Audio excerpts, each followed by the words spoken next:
Ek wil vandag vir jou sê, jy het nie 'n sondeprobleem nie. Jy het 'n probleem dat jy nie genoeg tyd saam met God spandeer nie. Is julle by? Ek gaan dit weer reverse. Jy het nie 'n sondeprobleem nie. Jou probleem is jy spandeer nie tyd saam met God nie en daarom mis jy jou doel en dan val jy in die plek van sonde. Is jy by? God is nie die rede nie. You're not set aside. Jy is nie eenkant gesit vir God nie.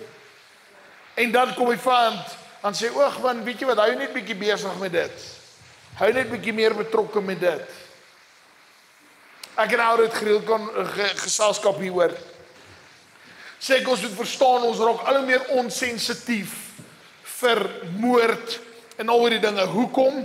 Want ons kyk byvoorbeeld, hulle speel speletjies waar hulle 1000 keer dieselfde ding oorsien. Dink jy jou kind gaan presies dieselfde voel as iemand sterf as normaalweg?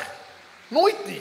Hoekom? Want ons raak gewoond aan die proses van hoe dinge werk.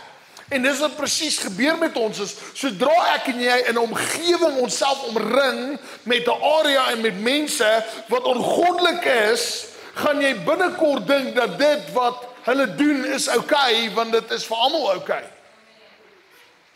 Dit wat 20 jaar taboe was, is vandag volop. 20 jaar was dit dinge, dit is onaanvaarbaar.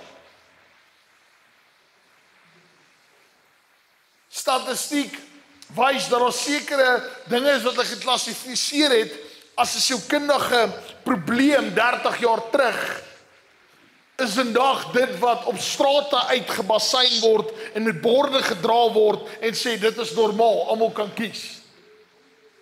30 jaar terug was dit as 'n psigiese probleem gesien, geklassifiseer as 'n psigiese probleem.